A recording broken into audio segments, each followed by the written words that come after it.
Fin de suspense pour les candidats au baccalauréat session de 2020. Admis second tour ou ajourné, les résultats sont connus depuis ce matin. Nous serons dans quelques centres de composition à Ouagadougou et comme vous allez le voir, l'émotion était au rendez-vous. Retrait des enfants et femmes en situation de rue. L'opération se déploie dans la ville de Sia. Plus de 1800 enfants d'une centaine de foyers coraniques sont dans le viseur. Pour faire de l'opération une réussite, le ministère en charge de la famille et des foyers coraniques ont scellé un partenariat. Le contenu dans ce journal. Journée de manifestation ce jeudi en Côte d'Ivoire. La candidature d'Alassane Ouattara passe mal dans le camp de l'opposition. Elle exige le retrait de cette candidature qu'elle juge anticonstitutionnelle. Voilà pour la une de cette édition. Bonjour et merci de nous recevoir chez vous. C'est le jour tant attendu et redouté des candidats au baccalauréat session de 2020. Les résultats ont été proclamés ce matin du 13 août et comme d'habitude, ce sont des moments de vives émotions, faites de joie et de peine. Une de nos équipes était dans quelques centres d'examen à Ouagadougou. Le reportage de Césaire Carfo et Amandine Lalsaga. Le stress et l'angoisse se lisent sur les visages des candidats en attente de leurs résultats ici au lycée Philippe Zenda Kabouré. Après quelques minutes, candidat approché, la phrase tant entendue est prononcée. Enfin la délivrance. Des rires pour les lauréats et des larmes pour les candidats malheureux.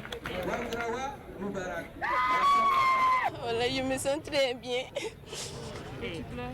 Ce sont des larmes de joie.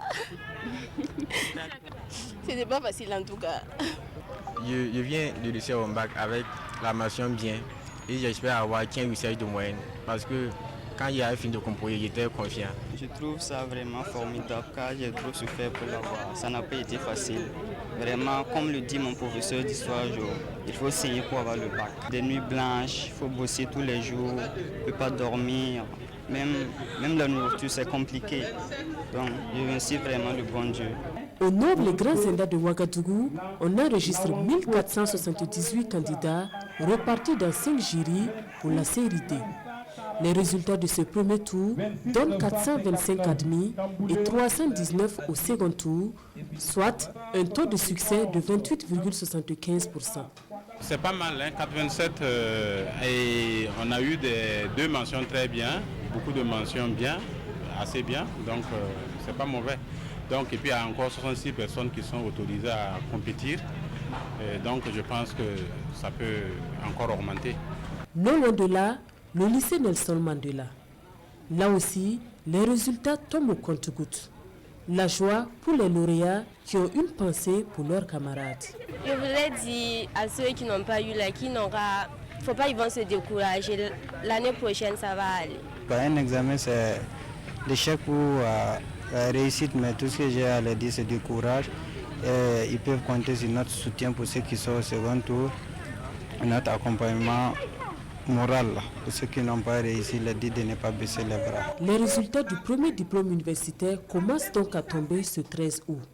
Des admis, des échecs, mais aussi des admissibles qui sont appelés à tenter de nouveau leur chance pour le second tour, prévu pour le lundi 17 août. Dans le domaine de l'éducation ainsi que celui de la santé, le Burkina Faso a enregistré d'importants progrès, note un sondage réalisé par le Centre pour la gouvernance démocratique. L'économie, elle, va mal selon cette même étude présentée aux forces vives de la ville de Sia. Précision avec Lamine Karantao et Karim Sissi. Du CGD, Centre pour la gouvernance démocratique Burkina Faso, restitue ici à Bobo Dioulasso les résultats du sondage mené du 15 au 30 décembre 2019 sur la situation économique du pays. Une enquête qui a concerné 1200 citoyens burkinabés sélectionnés de manière aléatoire à travers le pays. 64% des Burkinabés pensent que le pays va dans la mauvaise direction. Or, en 2015, c'était le contraire. 63% pensaient en ce moment que le pays allait dans la bonne direction. Néanmoins, en ce qui concerne les autres secteurs comme l'éducation ou encore la santé, les indicateurs sont au vert. il y a une majorité qui disent que le gouvernement travaille bien à l'amélioration des services de santé de base et à la satisfaction des besoins en éducation. Pour les participants à cette conférence, les résultats de cette étude du CGD peuvent être pris en compte par le gouvernement. Ils pourront les utiliser en cas de besoin pour la relance économique. Je crois que c'est un penchant sur lequel nos politiques doivent s'appuyer pour pouvoir encore faire rayonner notre pays. Voilà. Que les partis politiques ne croient pas qu'ils sont contre ou pour eux, mais c'est une situation donnée qui va permettre de rebondir. Je crois que c'est des statistiques qui ont été données là, donnent à réfléchir et je crois que tous les gouvernants et tous ceux qui sont là pourront en retenir en tout cas quelque chose pour en tout cas mieux prévoir le Burkina Faso. Au dit de Aboubakar Sarambé, les Burkinabés demeurent optimistes malgré la crise économique que traverse le pays. Ils ont foi en l'avenir. Les acquis du Plan national de développement économique et social au cœur de la session ordinaire du cadre de concertation régionale du Sud-Ouest. Les participants à la rencontre de Gawa avaient également pour mission de se pencher sur le futur référentiel de développement qui devrait couvrir la période 2021-2025. Oumarou Sagnon et Lambert Soma. La mise en œuvre du Plan national de développement économique et social, PNDS, est satisfaisante dans la région du Sud-Ouest malgré les difficultés liées au coronavirus. C'est ce qui ressort du rapport de performance à mi-parcours de l'année 2020. C'est une programmation globale de 3 milliards et 517 millions et on a exécuté 1 milliard et 900 millions. On a un taux d'exécution physique de 42% et un taux d'exécution financière de 53,75%. Il faut aussi dire que ce bilan-là tient compte de l'environnement national lié à la pandémie du Covid-19. Le PNDS prend fin cette année. Au cours de cette deuxième session ordinaire du cadre de concertation régionale, les participants vont réfléchir sur l'élaboration d'un nouveau référentiel de développement qui va couvrir la période 2021-2025. Le Sud-Ouest a plusieurs défis à relever. Le désenclavement de la région et l'intensification de la production agro-silvo-pastorale et la poursuite de l'accès à l'assainissement, la poursuite de l'électrification de la région, l'amélioration des capacités de mobilisation des ressources propres des communes et surtout le renforcement de la sécurité au niveau de la région. L'exécution du PNDS s'appuie sur 3 axes stratégiques: le renforcement de la décentralisation et la bonne gouvernance, la promotion de la santé et la transition démographique, ainsi que l'accroissement et l'amélioration de l'offre éducative. C'est également l'heure du bilan au cadre sectoriel de dialogue gouvernance administrative et locale. Là aussi, il était question de se pencher sur le futur référentiel de développement, en plus de passer en revue les performances du cadre. Le reportage de Amadou Ilboudo et Vincent Tiendrebiogo. Ce cadre sectoriel de dialogue regroupe les administrations de la fonction publique et du travail, du territoire et de la décentralisation, ainsi que de l'intégration africaine et des Burkinabés de l'extérieur. Des cadres sont donc réunis autour de leur chef de département pour examiner la performance de leurs actions au premier semestre de l'année. Des performances plus ou moins satisfaisantes. Malgré ce contexte difficile, sur 48 produits qui étaient attendus, nous avons pu réaliser un taux d'exécution physique de 39% et un taux d'exécution financière de 29%, contre 50% qui était attendu, puisque c'est une revue à mi-parcours. Maintenant qu'on a une certaine accalmie de la pandémie à Covid-19, les activités ont pu reprendre et donc nous envisageons de mettre les bouchées doubles pour pouvoir réaliser la plus grande partie des activités. Les partenaires techniques et financiers représentés insistent sur la nécessité de doter les administrations locales en moyens conséquents. Nous encourageons effectivement aussi les autorités burkinabées de mettre à disposition plus de ressources, surtout financières, sachant que dans les temps de multiples crises, comme la crise sécuritaire, aussi humanitaire, mais aussi de la pandémie Covid, le fait un peu difficile néanmoins, il est important de donner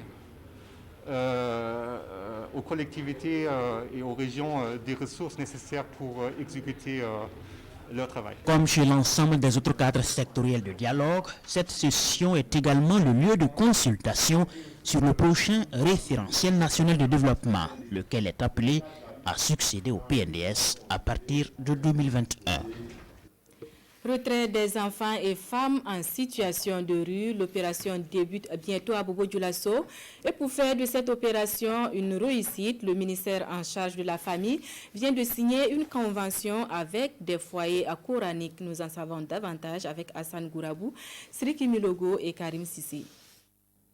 Ces signatures matérialisent l'officialisation du partenariat entre le ministère en charge de la solidarité nationale et les promoteurs des foyers coraniques. À travers ce partenariat, les deux parties s'engagent à la réussite de l'opération de retrait des enfants et femmes en situation de rue. Il est important que les maîtres coraniques prennent le nombre d'enfants qu'ils peuvent surveiller et en plus aident les enfants à ne pas décrocher quand ils vont dans la rue. Donc aujourd'hui, étant des partenaires clés pour la réussite de cette opération, il était important que nous allons ensemble avec eux. Et aujourd'hui, nous sommes plus ou moins satisfaits parce qu'ils sont engagés. Et de leur engagement et de notre bonne collaboration, nous allons avoir une bonne réussite de cette opération. Selon le recensement de 2016, le pays comptait 9 316 enfants et jeunes en situation de rue. Le présent partenariat concerne 1879 enfants répartis dans 119 foyers coraniques. Sa signature suscite donc de l'espoir. Cette convention et ce soutien vont nous aider beaucoup à mieux prendre en charge les enfants sur le plan alimentaire. Et cela permettra de les maintenir sur place dans les foyers. Certains sortent pour aller chercher à manger, mais une fois ce besoin assuré au sein du foyer, ils resteront. Pour la réussite de l'opération, des bons de vivre sont octroyés aux responsables des foyers coraniques. Et au total, ce sont 70 tonnes de vivres d'une valeur de 20 millions de francs CFA qui sont offerts selon le ministre en charge de la solidarité nationale. En séjour dans la région du Centre-Est, le ministre de la Communication a rencontré les hommes des médias de la région. Au menu des échanges, la vie de ces médias, les défis sécuritaires, sanitaires et électoraux, mais aussi le mécanisme de financement et d'aide à la presse privée. Le point avec Hassan Gebre et Tanga Kafandou. Face aux patrons de presse et aux journalistes de la région du Centre-Est, le ministre de la Communication et des Relations avec le Parlement a abordé des questions en lien avec la vie des médias, leur rôle dans la consolidation de la cohésion sociale au Burkina et surtout dans le contexte électoral. Nous avons parlé de la question donc, de l'importance des médias dans la couverture des événements que nous avons aujourd'hui, les événements qui sont liés au terrorisme, les événements liés à notre vivre ensemble, mais également aux élections à venir. Nous avons parlé également de la situation des médias d'État, parce que les médias d'État sont importants dans la question notamment de l'accès de toutes les sensibilités politiques à l'expression plurielle dans notre pays. Et nous avons parlé également du fonds et des moyens que nous avons pour aider les médias, notamment au niveau de la région, à mieux se développer et se structurer. Il faut aujourd'hui créer une synergie pour ne pas que les outils que l'État a mis à la disposition du secteur des médias et de la communication soient uniquement axés sur les médias au niveau de la capitale ou de la capitale économique, mais que ça rayonne également dans l'ensemble du territoire national. Une rencontre bien appréciée par les participants venus des 3 provinces de la région. Voilà, et ça a permis à toutes les radios de dire ce qu'ils pensent justement de cette subvention, de dire ce qu'ils pensent donc, ce qu'elles pensent de ces fonds. Et on a vu qu'il n'y a que 6 radios peut-être de la région qui ont pu bénéficier donc de ces subventions. Donc il était lieu de voir comment on pouvait ensemble travailler en synergie pour vraiment bénéficier de ces fonds qui ont été mis à place par le gouvernement pour venir en aide aux organes de presse. La région du Centre-Est enregistre plus d'une dizaine de radios, des forces à mutualiser pour présenter des projets structurants afin de développer ces médias. Conseil du ministre Rémi Dandino. Allons à présent à la découverte de quelques résultats de chercheurs burkinabés et ce sera à travers la caméra et le commentaire d'Adama Guiti et Maïmouna Traoré, notre équipe, partie prenante de la caravane de presse organisée par le ministère en charge de la recherche de Koudougou à Banfora en passant par Dédougou et Boubou-Dioulasso. Notre équipe nous présente des résultats fort intéressants et dans divers domaines. Suivez donc. Dans ce laboratoire, le professeur Aboubakar Togoyini et ses étudiants conduisent des recherches sur le poisson-chat africain, communément appelé silure. De jour comme de nuit, ils enchaînent les expérimentations. Il faut veiller au grain pour permettre aux femelles de pondre dans de bonnes conditions. L'objectif des chercheurs étant de produire des larves de qualité pour les pisciculteurs. Les larves sont ensuite transférées dans ces bassins où elles poursuivent leur croissance. On est en train donc de produire donc de nouveaux géniteurs qui sont là. À partir donc des alvéoles que nous avons, on sélectionne à chaque étape pour conserver une partie qui vont servir donc de géniteurs, de futurs géniteurs que nous avons ici. Alors donc vous voyez ici, bon là on a un bassin de 4 mètres sur 5 à peu près. Normalement en pisciculture, quand vous avez un bassin comme ça et que vous avez une bonne alimentation, une bonne utilisation donc de l'eau, vous pouvez produire 1 tonne de poisson ici en 6 mois. La production de semences de poisson-chat africain est l'une des activités phares de l'unité de formation et de recherche aquaculture et biodiversité aquatique.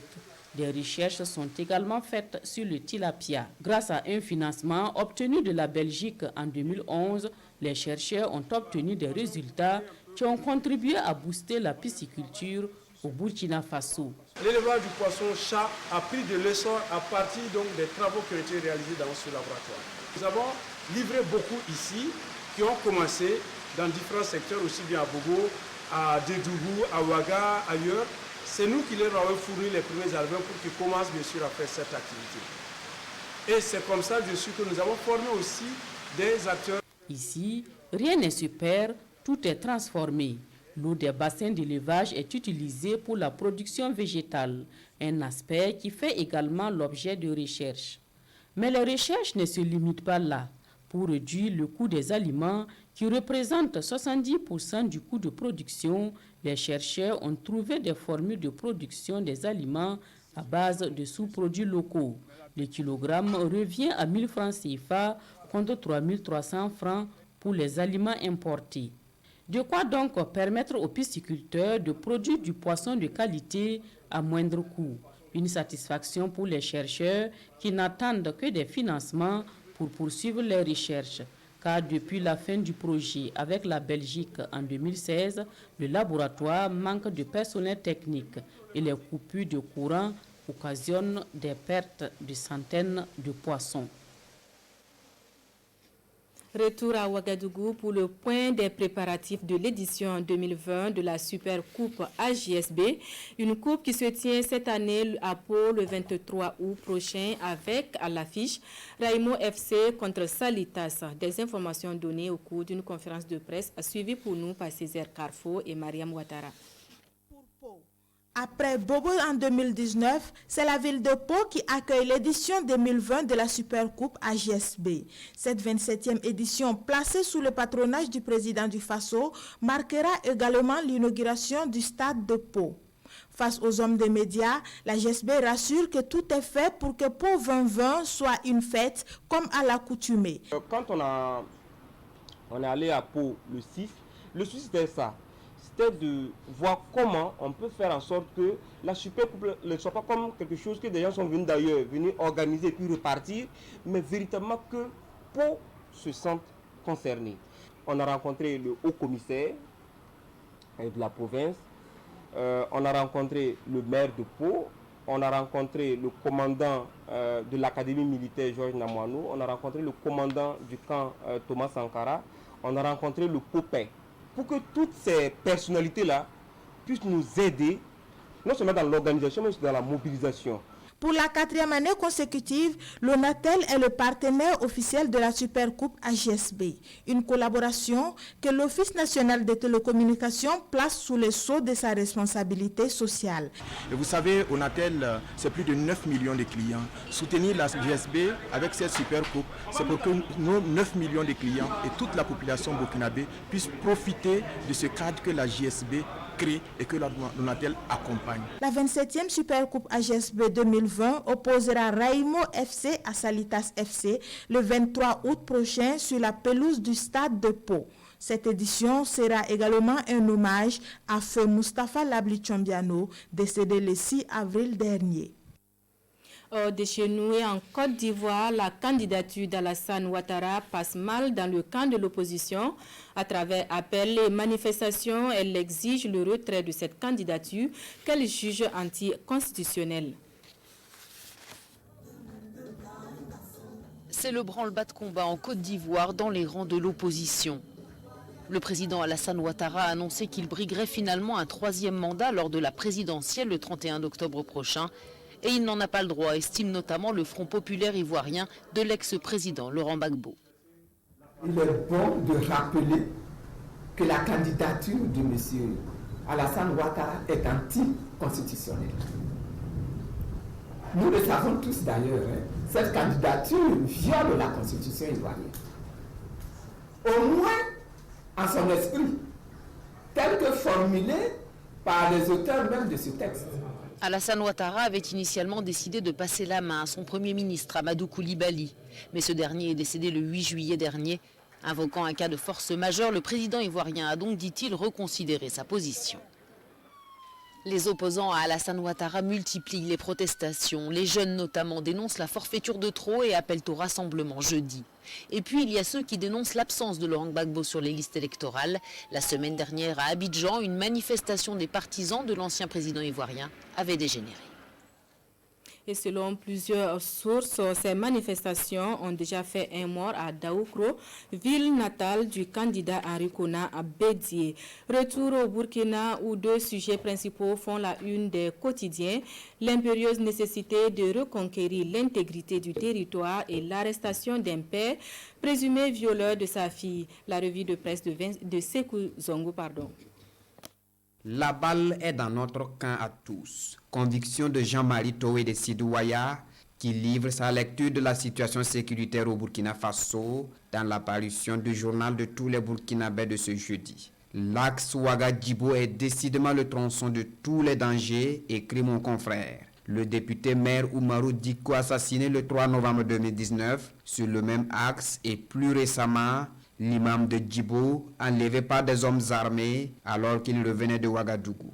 Pourquoi un tel acharnement sur Djibo, s'interroge mon confrère. Djibo est stratégique pour nous et pour le reste du pays, confiait un soldat lors de la visite du président du Faso dans la zone. Une confidence qui conforte Sidouaya dans son analyse au regard de la position de Djibo sur la carte sécuritaire. La ville est une digue qu'il faut protéger. De la préservation de l'intégrité du territoire à la sécurité familiale, les quotidiens en font écho avec une affaire d'inceste et de pédophilie, sinon de viol. Une affaire saisie par le procureur du Faso, ce qui amène le journal Le Quotidien à afficher à sa une abus sexuel sur une fillette par son père. Le procureur du Faso se saisit de l'affaire. Pour l'observateur Palga qui publie un communiqué du procureur du Faso, le présumé auteur des faits a été déféré et des poursuites judiciaires immédiatement engagées contre lui. Le journal Le Pays de rassurer toujours avec le communiqué du procureur du Faso près le tribunal de grande instance de Ouaga 1. Le parquet et la police judiciaire ne sauraient tolérer les violences faites aux enfants sous quelque forme ou mobile que ce soit. Fin des actualités de la mi-journée en français, celle en langue nationale, c'est sous le coup de 14h. Merci de votre fidélité à nos programmes.